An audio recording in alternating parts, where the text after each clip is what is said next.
The night I buried my mother, my husband put a for sale sign in front of our house. I saw it from the passenger seat of my neighbor's old pickup, still wearing the black dress I had worn at the cemetery. Rain was sliding down the windshield in thin silver lines. My hands were folded around a damp tissue. My whole body felt hollow, like the day had scooped me out and left only skin and bones. Then the headlights landed on the sign. Sal, not a small sign, not a mistake. A brand new white sign, planted straight in the grass beside my mother's rose bushes, with a shiny photo of a smiling agent and a phone number I knew by heart. Valerie Quinn. My best friend. For a second, I thought grief had made me see wrong. I leaned forward and wiped the fog from the glass. The sign stayed there. The number stayed there. Valerie's face stayed there, bright and perfect in the rain. Mrs. Alvarez, my neighbor, whispered, "Emily, did you know about this?" I could not answer. My throat closed so tight I could barely breathe. That house was not just a house. It was the last thing my mother left me. It was the place where she taught me to make biscuits, where she rocked me through fevers, where she waited on the porch every Christmas Eve until my headlights turned into the driveway. It was the place my husband, Ryan, promised he would protect with me. But when I stepped out of the truck and walked through the rain, I found Ryan standing on the porch with his arms crossed, calm as a man waiting for pizza.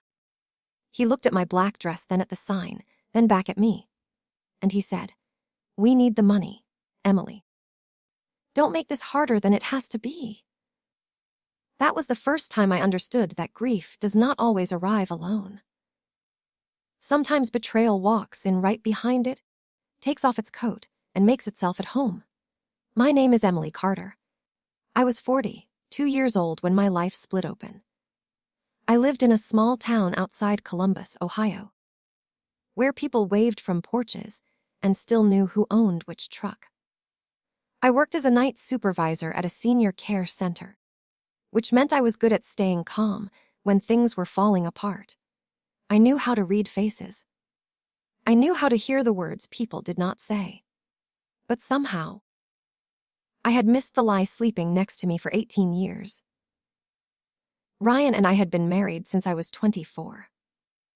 Back then he was charming in that soft, confident way that makes people trust a man before they know him. He brought flowers to my mother on our third date. He fixed the loose railing on her porch without being asked. He called her Miss June and said he wished he had a mother like her. My mother liked him. At least, she tried to. She was polite, but she was never fooled by charm. She used to say, "A man who needs everyone to like him is usually hiding from one person who knows the truth." I thought she was being protective. I thought all mothers were suspicious of the men their daughters married. Now, standing in front of that for sale sign, I finally heard what she had really been saying. Ryan followed me into the house without touching me. That hurt more than I expected. All day long, people had hugged me too hard and told me my mother was in a better place. Ryan had stood beside me at the funeral like a husband should, but even then he felt far away. He kept checking his phone. He kept stepping outside. When I asked him who was texting, he said it was work. I had believed him because I was too tired not to.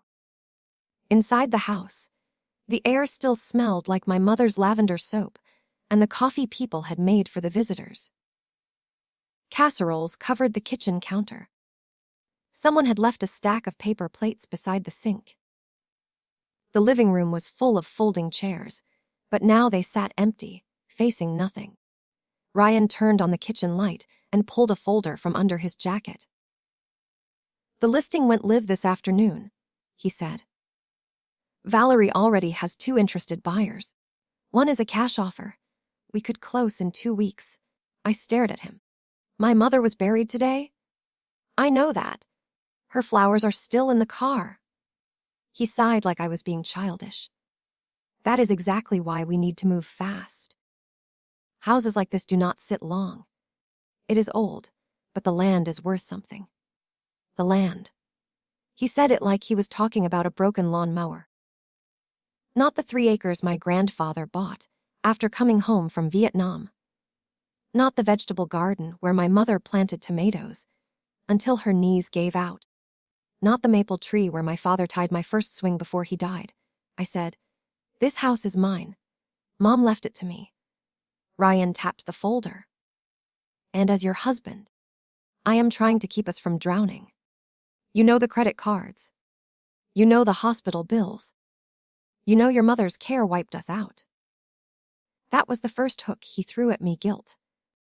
Now I realized worry had been trying to save me.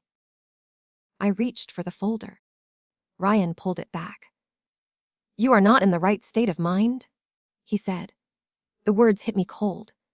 Not in the right state of mind. I looked at my husband and asked, "What did you do?" He smiled a little. That was the moment I got scared. Not because he shouted. Not because he threatened me. Because he smiled like he had already won. "I handled it," he said. Someone had to. I did not sleep that night. Ryan went upstairs and closed the bedroom door, as if he had the right to be offended. I stayed in my mother's kitchen, sitting at the table with my wet hair dripping onto my dress. The house clicked and breathed around me. Old houses do that. They sound alive when you are alone. Around 2 in the morning, the rain stopped. I heard water dripping from the gutters. I heard the refrigerator hum. I heard my own heartbeat. Then I remembered my mother's recipe box. It sat on the top shelf of the pantry, a green metal box with painted strawberries on the lid. My mother kept more than recipes inside. Birthday cards, stamps, loose buttons, old keys, little notes she did not want to lose. When I pulled it down, flour dust fell onto my sleeve.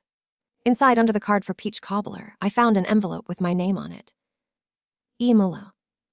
Opamon titihichi fiels, duberon. My hand started shaking so hard I almost tore it. The note inside was written in my mother's careful cursive. "Baby girl, if you are reading this." Then something happened before I could explain. "Do not trust Ryan with paperwork. Do not sign anything he brings you. Look under the loose board in the back bedroom closet. The blue ledger matters. So does the key. I love you more than fear." I read it 3 times. Then I got up so fast the chair scraped the floor. The back bedroom had been mine when I was a girl. After I moved out, Mom used it for sewing and storage. The closet smelled like cedar and old quilts. I pushed aside boxes of Christmas ornaments and knelt on the floor. Near the left corner, one floorboard sat a little higher than the others. I worked my fingernails into the crack and lifted. Underneath was a small blue notebook, a brass key, and a flash drive wrapped in tissue. That was when the mystery began. I carried everything back to the kitchen and locked the back door. Then I sat under the yellow light and opened the ledger. At first, I did not understand what I was reading. It was a list of dates, amounts, initials, and short notes. $5,000, $7,000, $12,000. Some entries had Ryan's initials beside them. Some had VQ, which I knew meant Valerie Quinn. Others had the name Hollow Creek title. My mouth went dry. Valerie worked part-time with Hollow Creek title before she became a real estate agent. She had helped people close house sales for years. She knew forms. She knew notaries. She knew exactly which papers made a lie look official. The last page of the ledger had one sentence from my mother. "They are trying to take the house before Emily knows." I plugged the flash drive into my mother's old laptop. It took forever to turn on. I kept glancing toward the stairs, expecting Ryan to come down. Finally, a folder opened. There were scanned bank statements, copies of checks, photos of documents, a video file. I clicked the video. My mother appeared on the screen, sitting in the same kitchen chair where I was sitting. Her face was thinner than I remembered, her scarf tied around her head. But her eyes were clear. "Emily," she said, and hearing her voice almost broke me. "If I am gone and you are watching this, I need you to stay calm." Ryan asked me to sign a paper, giving him authority to help with my accounts. I refused. A week later, money was missing. Valerie came by with papers about the house. I pretended not to understand, but I took pictures. "I think they may try again after I pass. I am sorry I did not tell you sooner. I wanted proof before I put this on your shoulders." She coughed, covered her mouth, and kept going. "There is a safe deposit box at First Bucky Bank. The key is under your floor. The box is in your name and mine. Take Mr. Bell with you. Do not go alone." The video ended. For a while, I just sat there and cried without making a sound. Then something inside me changed. Grief was still there. Betrayal was still there.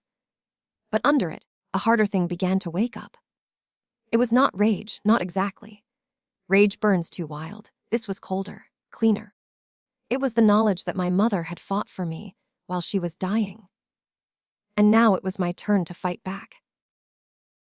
At 7 in the morning, Ryan came downstairs wearing a blue shirt and the same confident smile. "We should talk about the showing schedule," he said. I had already hidden the ledger, key, and flash drive inside the lining of my overnight bag. I had washed my face. I had changed into jeans and one of my mother's cardigans. I looked tired, because I was. I looked broken, because I needed him to believe it. "I cannot do this today," I said softly. His shoulders relaxed. "He thought I was giving in," he said. "But you will thank me later." I nodded. "Maybe. I just need a few days." Would not have a few days. "Valerie says the buyers want to come tomorrow." There it was. Valerie again. I lowered my eyes. "Then let them come. I cannot fight about it right now." Ryan walked over and kissed the top of my head. It felt like a stranger's mouth. "Good," he said. "That is smart." The second he left for work, I called Mr. Bell. He was my mother's lawyer, a careful old man with silver hair and a voice like dry leaves. He had handled my parents' estate after my father died. When I told him who I was, he went quiet. Then he said, "Emily, I have been waiting for your call." Those words sent a chill through me. I drove to his office with the flash drive inside my purse and the blue ledger under the spare tire in my trunk. I kept checking my rearview mirror. Every red light felt too long. Every car behind me looked like Ryan's truck. He watched the video without interrupting. When it ended, he removed his glasses and rubbed his eyes. "Your mother suspected financial abuse," he said. "Did she tell you?" "Some. Not enough. She was afraid that if she accused Ryan too early, he would isolate you from her. She wanted to collect evidence. She signed a revised will 6 weeks ago. She left the house directly to you, separate property, with specific language stating that it was not to be sold without your written consent." Then how did Ryan list it? Mr. Bell opened a drawer and pulled out a paper. With this, it was a power of attorney. My name was on it. Emily June Carter. My signature was at the bottom, but I had never signed it. The room tilted.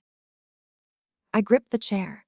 Mr. Bell said, "It claims you authorized Ryan to manage and sell real property due to emotional distress following your mother's decline. It was notarized 3 days before your mother died." 3 days before my mother died, I had been at the care center for a double shift, then at hospice holding Mom's hand while she slept. "I had not signed anything," I said. "That is not my signature." "I know," Mr. Bell said. "Your mother brought me copies of your real signature last month. She was afraid this might happen. That was the second time my mother saved me after death." Mr. Bell explained the plan in plain words. First, we would not confront Ryan. Second, we would collect records. Third, we would let him believe I was weak until he showed his full hand. "A person like this," Mr. Bell said, often becomes careless when he thinks his victim is too hurt to pay attention. Victim. I hated that word. But I listened. We went to First Buckeye Bank together. The safe deposit box was in a small room with a camera in the corner and a table that smelled like metal polish. My hands shook as I used the brass key. Inside the box was a thick envelope, a second flash drive, my mother's wedding ring, and a letter sealed with red tape. The envelope held copies of bank records, showing withdrawals from my mother's account during the last year of her life. Some withdrawals had Ryan's business name attached. Others went to Valerie's real estate company. The second flash drive contained photos of Ryan's truck outside my mother's house on days he said he was at job sites. But the sealed letter was the worst. Mr. Bell opened it in front of me because it was addressed to both of us. Inside was a notarized statement from my mother. In it, she wrote that Ryan had pressured her to sell the house and move into assisted living, even though she wanted to die at home. She wrote that Valerie had visited twice with documents and called my mother confused when my mother refused to sign. She wrote that Ryan had told her I was too stressed to understand money and that he would take care of Emily after June is gone. At the bottom, my mother wrote one more line. If he tries to make my daughter feel crazy, remind her that she is not.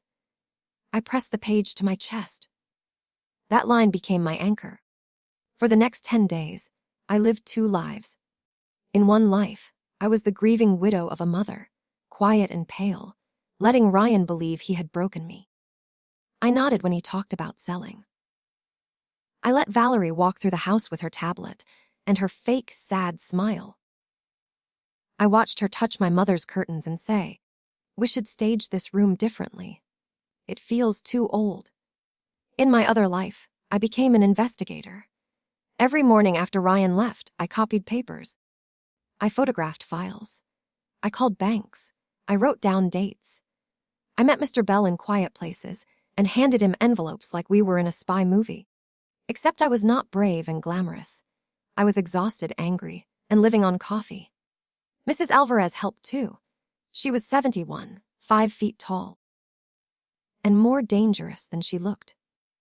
She had security cameras because her grandson installed them after someone stole lawn equipment from her shed. Her cameras pointed partly toward my mother's driveway. When I asked if she still had footage from the last month, she raised one eyebrow. "Baby, I have footage from the last 6 months. I do not trust anybody who backs into a driveway with the lights off." That footage showed Ryan arriving at my mother's house late at night 3 different times. Once, Valerie was with him. They stayed for 40 minutes. My mother was in hospice then. The house should have been empty. I watched the footage in Mrs. Alvarez's kitchen while she poured me sweet tea. On the screen, Ryan carried a file box out of the house. Valerie followed with my mother's green recipe box in her hands. I froze. Mrs. Alvarez touched my shoulder. "That the box you found the note in?" "Yes." Then she put it back. Another piece came from the county recorder's office. Mr. Bell found that the forged power of attorney had been filed through an online system at 11:43 p.m. on a Thursday. Ryan told me he had been asleep beside me that night. He had not. My phone records showed he called Valerie at 11:17 p.m. The call lasted 26 minutes. 1 minute after the call ended, the document was uploaded. The pattern grew clearer. Ryan had debt I did not know about. Credit cards, a business loan, gambling withdrawals from a casino near Cincinnati. Valerie had debt too. Her commission checks had slowed down. They saw my mother's house as a rescue boat, and they decided I was too tired to notice them climbing in. But there was one piece I still did not understand. Why the hurry? A normal thief might wait a few weeks after a funeral. Ryan was cruel, but he was not stupid. Listing the house on the day of my mother's burial was bold. Too bold. It meant something was pushing him. The answer came from an envelope in Ryan's truck. I am not proud of opening it. I had never searched his things in 18 years of marriage. But by then, our marriage was already a crime scene. When he left his truck keys on the kitchen counter, I took them outside before dawn. The cab smelled like sawdust and old fast food.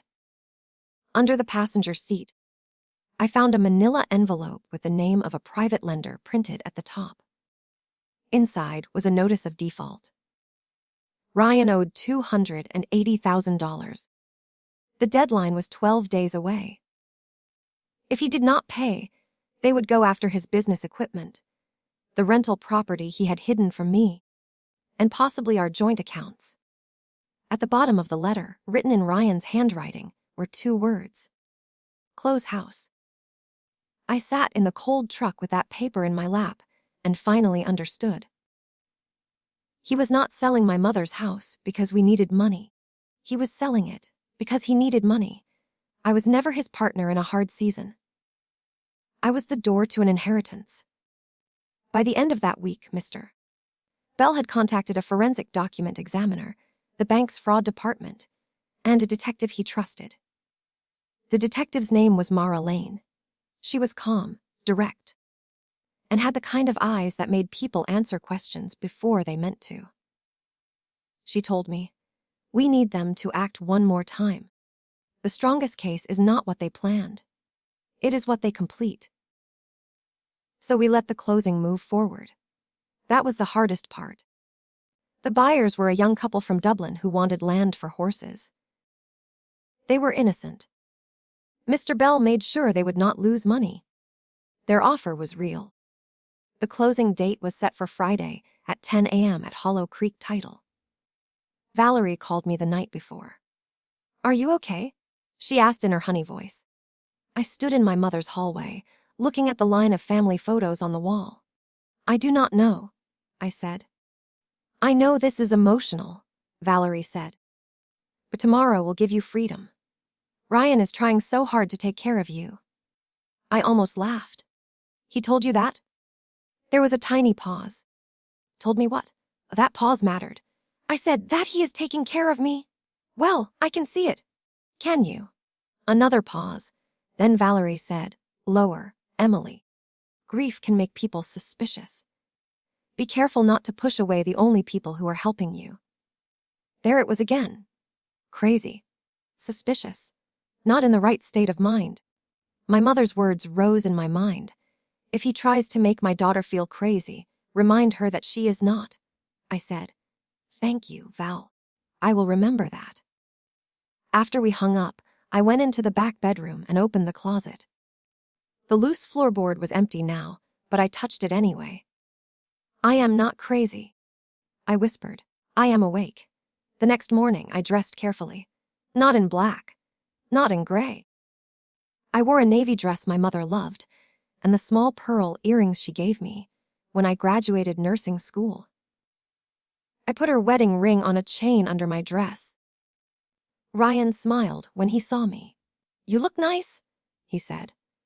"I am glad you are being reasonable." Reasonable. He mistook silence for surrender. A lot of men do. We drove separately because I told him I might need time alone afterward. He did not argue. He probably wanted time alone with Valerie to celebrate. Valerie was waiting in a cream blazer, her hair curled, her smile steady. She hugged Ryan first. It was quick. Too quick for strangers, too warm for business. Then she hugged me. "Almost done," she whispered. I whispered back, "Yes, almost." Inside the conference room, the buyers sat on one side with their agent. Ryan sat beside me. Valerie sat near the closing officer, a young man who looked nervous and kept organizing papers. On the table was a stack of documents thick enough to bury a life. The closing officer explained everything in a bored voice. Sale price, taxes, fees, wire instructions. Sign here. Initial there. Ryan's knee bounced under the table. Valerie kept glancing at the door. I kept my hands folded.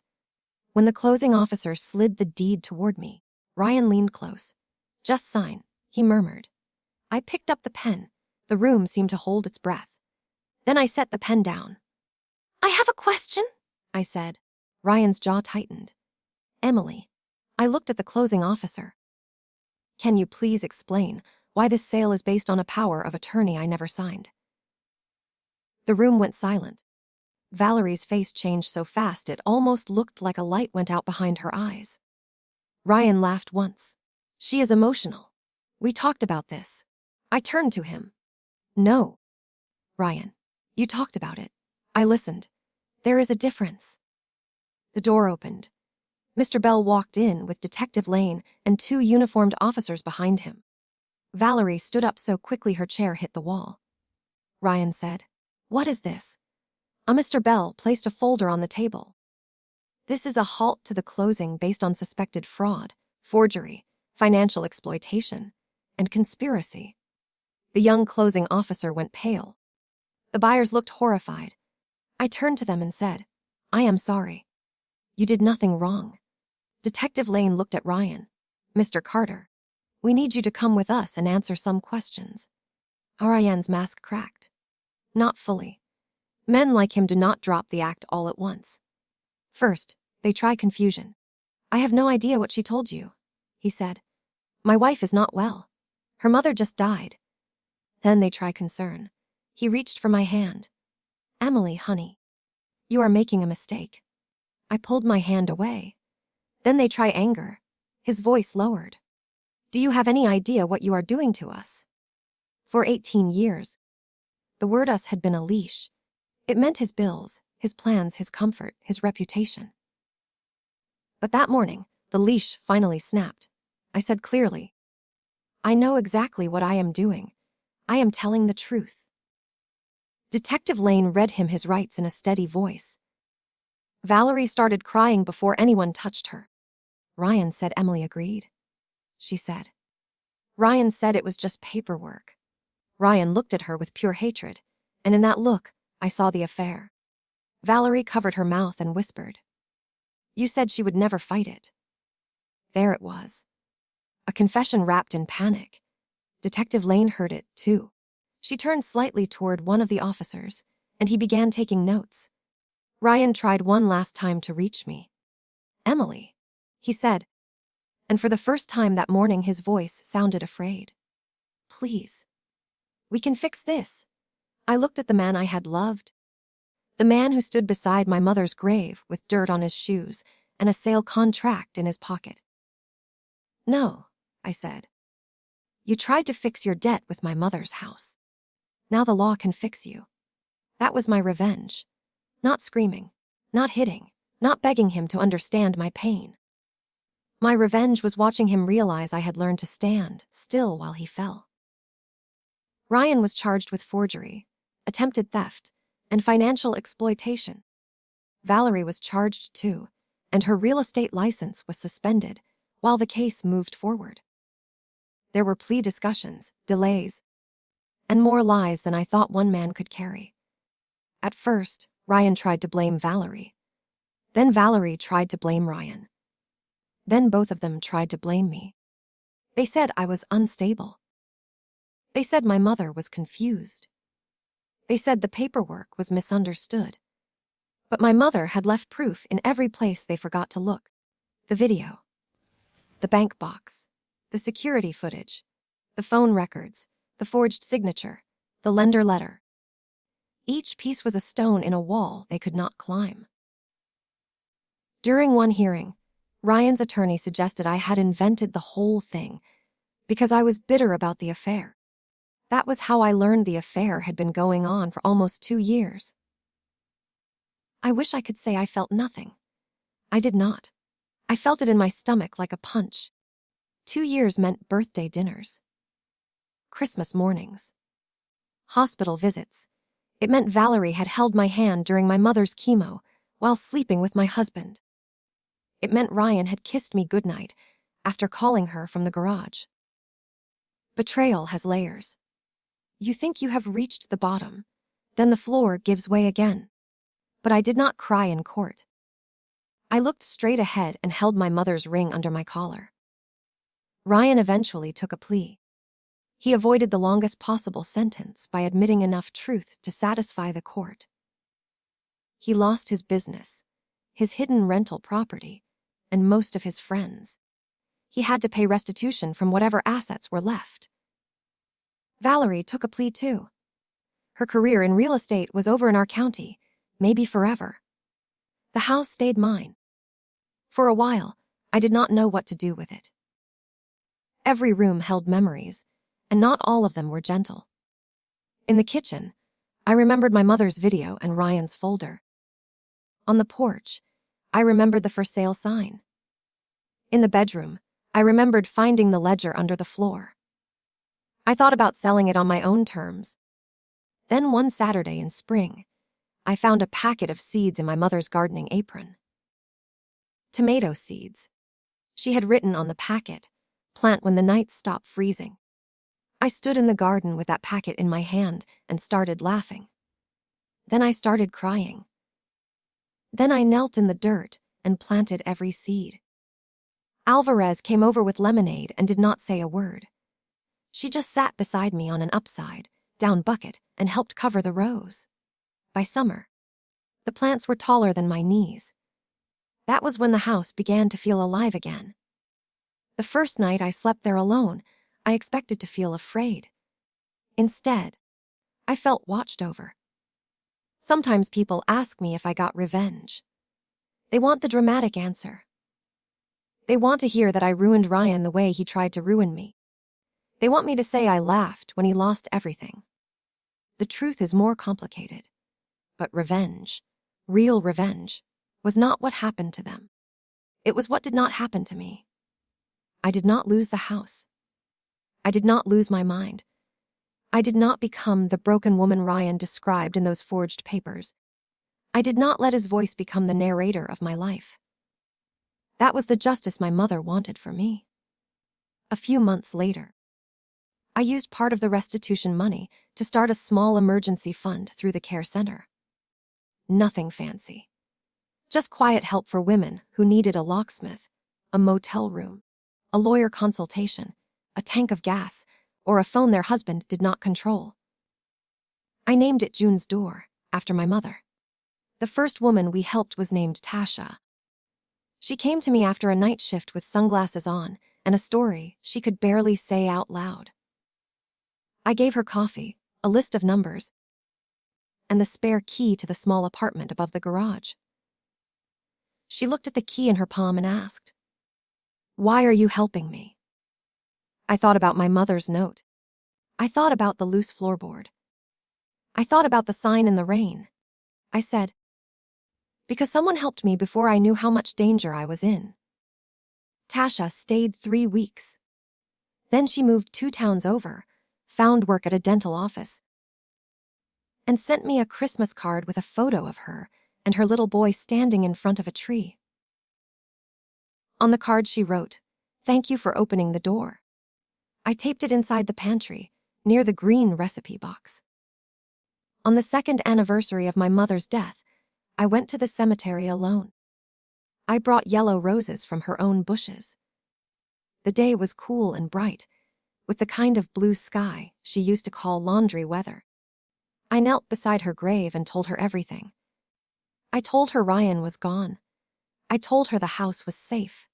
I told her Valerie had moved away. I told her the tomato plants were stubborn, just like her. I told her about June's door and the women who had slept under her roof while they rebuilt their lives. Then I thanked her. Not just for the evidence. Not just for the house. I thanked her for seeing me clearly when the people closest to me tried to blur my reflection. I thanked her for leaving proof that I was not crazy. I thanked her for loving me more than fear. The wind moved through the trees, and for one soft second, it sounded like her curtains in the summer. When I got home, Mrs. Alvarez was on my porch with a pie. "You look lighter," she said. I smiled. "I think I am." That evening, I sat on the porch steps and watched the sun go down behind the maple tree. The house glowed gold. The garden smelled like wet dirt and basil. Somewhere down the road, A dog barked, and someone started a lawn mower. My life was not perfect. Healing is not a straight road. Some nights I still woke up angry. Some mornings I still reached for a phone to call my mother before remembering she would not answer. But the fear was gone. That mattered. For a long time, I believed losing Ryan meant losing the life I had built. I was wrong. Ryan had been standing in front of the life I was meant to live, blocking the light and calling his shadow love. When he was removed, the light came in. I keep the blue ledger in the safe deposit box now. I keep my mother's letter in a frame above my desk. I keep the green recipe box in the pantry, still full of cards and old keys and the peach cobbler recipe that saved my future. And every spring, when I plant tomatoes, I press my hands into the soil and remember that some things grow back stronger after someone tries to bury them. The night of my mother's funeral, Ryan planted a for sale sign in the yard because he thought the house was the most valuable thing I owned. He was wrong. The most valuable thing I owned was the truth. And once I found it, I made sure it had keys to every locked door. So if you are listening to this and someone in your life is calling you confused, unstable, too emotional, or too weak to know what is happening to you, I want you to remember my mother's words. You are not crazy. You are not powerless. And the moment you stop begging a liar to tell the truth, you can start building a life where his lies no longer matter. Ryan tried to sell my mother's house while her grave was still fresh.